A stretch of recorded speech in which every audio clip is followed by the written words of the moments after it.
E aí galera, tudo bem? Tudo tranquilo? Aqui quem fala é o professor Rafael Felipe e eu tô aqui hoje para discutir com vocês um pouquinho sobre escravidão no Brasil, né? Entender um pouco desse processo da escravidão no Brasil e localizar com vocês um pouco da situação dos escravos. E antes disso eu queria sugerir um livro, né? Escravidão, do Laurentino Gomes.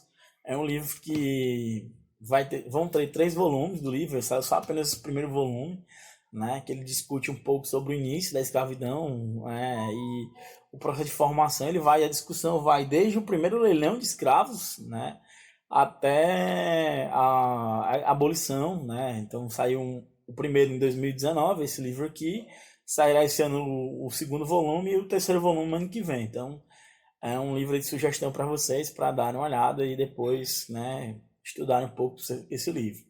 Então, professor, qual é o papel da escravidão no Brasil? Primeiro, você tem que entender que o Brasil é o maior país de o maior país o país que teve a maior quantidade de escravos, né, no processo de escravidão moderna. O Brasil teve mais ou menos 40% de todos os escravos que deixaram a África, mais ou menos 12,5 milhões de escravos, chegaram ao Brasil, né? Cerca de 5 milhões de escravos chegaram ao Brasil, nos portos do Brasil, né? O mais importante porto foi o Porto do Valongo, lá no Rio de Janeiro, que mais recebeu escravos, né? E os escravos, eles constituíram a principal mão de obra, né? A principal mão de obra nas atividades econômicas centrais do Brasil, né? No ciclo da cana-de-açúcar, no ciclo da mineração, constituiu também uma mão de obra importante no ciclo do café. Então, o escravo teve um papel importante na mão de obra, até porque você sabe que no Brasil colonial e no Brasil império, constituir esse trabalho era uma coisa deplorável. Então, trabalho é uma coisa para a elite branca, para a elite que vivia no Brasil. Então, a escravidão tem um papel fundamental na nossa formação social nesse sentido, né? Claro, a primeira coisa que você precisa entender é que assim, a história da humanidade é que se constituiu em torno do trabalho escravo. Mas a escravidão moderna tem um elemento diferente importantíssimo. É o elemento da questão étnica, né? Os escravos eram de cunho negros, eram negros. Os escravos eram oriundos da África, então tem um elemento racial muito forte na constituição da escravidão moderna. Então esse é um elemento que você precisa sempre chamar a atenção, né? É claro, né? Quais são os motivos da escravidão africana e não usar a mão de obra que existia no Brasil, já que havia milhões de indígenas no Brasil? Existem 2 pontos que eu acho importantes tocar aqui. O primeiro ponto é a questão do interesse da igreja, né, na catequese indígena. Então esse é um elemento importante. Então os jesuítas e as ordens religiosas, eles foram contra a escravidão indígena e defenderam, né, a escravidão negra para salvar os índios no processo de catequização, né, salvar os índios da escravidão no processo de catequização indígena, né? E o segundo ponto que eu acho importante, esse talvez o mais importante, é o alto lucro, a grande lucratividade do trabalho escravo. Por quê? Né? A escravidão, ela perdurou desde 1535, quando a gente tem ali o início do ciclo do açúcar, até 1878, né, com a Lei Áurea, né, com a abolição do trabalho escravo com a Lei Áurea.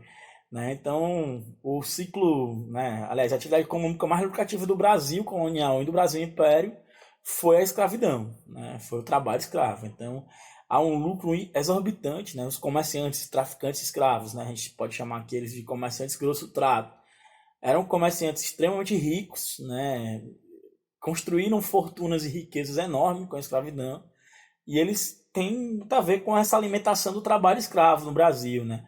Até mesmo com a proibição do trabalho escravo, eles alimentaram com o tráfico interno de escravos. Então, você entende o papel do comércio de escravos como ele era central na reprodução do capital brasileiro ali no seu momento de início até o final do século XIX. Então, esse é um elemento importante. E aí, sim, né, é fundamental entender que os escravos, né, eles chegavam ao Brasil num processo de transformação radical de suas vidas, eram arrancados da África, né, daí o conceito de diáspora negra, né, os negros eram arrastados da África, né, em condições extremamente subhumanas, em condições bastante problemáticas, né, bem limitantes da vida humana em si, E, né, o escravo tinha um condicionante que era ser uma propriedade, né? Claro, os escravos não foram passivos ao processo de dominação escravo. Você sabe que houveram várias formas de resistência africanas, né? Por exemplo, o sincretismo religioso, a defesa de suas danças, as fugas, a formação de quilombos, o ataque aos senhores de engenho, o ataque aos capitães de mato, né? A formação de quilombos, né? Então você tem todo um processo de lutas africanas extremamente importante, né? Eu chamo a atenção sempre dos meus alunos em sala de aula uma história importante. O estudante Alan Castro vai apresentar, né? Que uma das formas de resistência muito grande era o suicídio ou o infanticídio, né? E você entende esse processo quando, por exemplo, um escravo, o Alan Castro vai contar, um escravo tinha 3 filhos, era um escravo doméstico, né? Um tipo de escravo importante, né? Sabe que a maioria dos escravos foram trazidos para o Brasil para trabalhar na lavoura, mas existiram outras formas de escravidão. É extremamente complexa a sociedade escravista brasileira, né? E essa escrava doméstica, ela como forma de resistência à escravidão, resolveu cometer 3 infanticídios, matar os 3 filhos dela, e depois cometer suicídio. E ela conseguiu matar os 3 filhos, e quando foi cometer o suicídio, o capitão do mato pegou e cortou a corda do enforcamento que ela ia fazer, e ela não conseguiu cometer suicídio. Ela foi a julgamento e foi condenada não por infanticídio, não por homicídio, não por assassinar os filhos, no caso. Ela foi condenada por tirar a propriedade do senhor. Então ela teria cometido um crime contra a propriedade do senhor. Ela teria cometido um roubo, né? Então, olha só o problema da escravidão, como se constituía legalmente a escravidão no Brasil, né? Como era essa sociedade escravocrata brasileira. Esse é um processo interessante, né?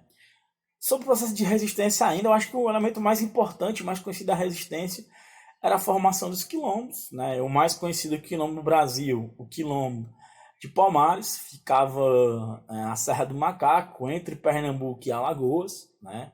Você tem ali um complexo de quilombos, né? Uma formação complexa de quilombos, né? Tinha uma dificuldade de acesso, mas você tinha uma população formada altamente complexa, que tinha escravos, ex-escravos, negros pobres, indígenas, foragidos da justiça. Então, havia uma formação integrada dessa sociedade, né? Você tem uma formação integrada que, inclusive, desenvolveu um comércio com proximidades, desenvolveu uma atividade agrícola importante, né? E começou a crescer, e teve um máximo do seu crescimento no momento em que os holandeses dominaram o Nordeste açucareiro. Então há um crescimento grande desse processo de escravidão, aliás, de fuga para Palmares. Então Palmares vai se desenvolver e vai ampliar o seu tamanho. E Palmares começa a ser um incômodo para a sociedade colonial brasileira. Por isso que a elite, né, os senhores de engenho e a própria corte portuguesa, a própria coroa portuguesa vai promover um processo de ataque a Palmares, né? Daí contratar os bandeirantes, né? No que nós chamamos de bandeirismo, de sertanismo de contrato.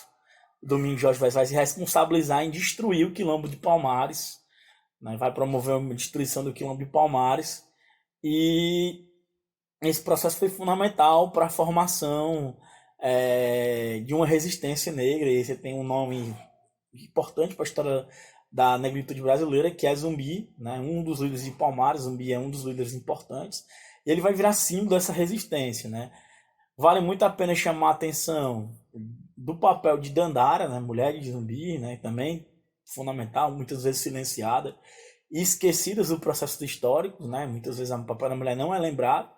E a morte de Zumbi tem a ver com essa formação dessa resistência no Brasil, né? A escravidão, dessa resistência do Brasil ao processo de escravidão e ao processo de dominação portuguesa e etc, né? É muito importante entender que os escravos participaram decisivamente da nossa formação cultural, né? A gente pode chamar a atenção de vários processos de formação. A nossa língua, várias palavras vêm dos dialetos africanos, né? Como, por exemplo, caçula, fubá, são palavras dos dialetos africanos que chegaram ao Brasil, né? Você tem, por exemplo, a questão das danças, a questão da música, a alimentação, né? Os hábitos culturais, a questão da religiosidade, né? tanto Umbanda quanto Candomblé e as outras várias religiões africanas que têm um peso, que chegaram ao Brasil e tiveram peso em momentos diferentes, você tem uma formação brasileira extremamente importante, né? Vários historiadores vão e vários sociólogos vão chamar muita atenção para essa formação brasileira e essa herança do processo africano, né? É importantíssimo para você compreender o Brasil, a nossa formação, as nossas heranças, nosso legado africano para o Brasil. Então, isso é importantíssimo, né? Inclusive, tem tudo a ver com essa formação de uma elite que é escravista, de uma elite que é patriarcal, e do Brasil contraditório, né? Essa tese, por exemplo, do Gessa de Souza no livro A Elite do Atraso, né? Para quem já leu, quem conhece, ele vai mostrar o quanto que o Brasil, essa formação dessa elite do atraso, tem a ver com a escravidão brasileira que perdurou aí por mais de 3 séculos, né? De 1535, como eu falei, a 1878. Então, você tem aí uma formação extremamente complexa e uma herança muito forte na história colonial e na história brasileira. Então, esse é um elemento importantíssimo da nossa compreensão social e antropológica e histórica, né? E o último elemento que chama muita atenção, né, de muitos é que, assim, a escravidão também teve um processo de jogo de relações, né, e de acordos entre os escravos e os senhores, né? Chama muita atenção, por exemplo, que os escravos eles precisavam eles não recebiam dinheiro, né? Os escravos eram propriedade, mas os escravos recebiam um lugar para morar, extremamente complexo, né, desumano, que era a senzala, alimento e os chamados algodões grossos ou tecidos grossos, né, que eram as roupas, as vestes dos escravos para eles não andarem nu no meio da sociedade colonial. Então, tem esse elemento, né? E você sabe que uma característica importante disso, né, já caiu até algumas vezes em vestibular, é a discussão sobre as brechas camponesas que existiram em alguns processos históricos do Brasil, né? Alguns senhores reservaram um pedaço de terra para escravos, né? E existia uma possibilidade dos escravos produzir a sua policultura, a sua produção policultora, e esse processo de escravidão levou a uma acumulação de alguma certa riqueza que permitiu os escravos comprarem sua alforria.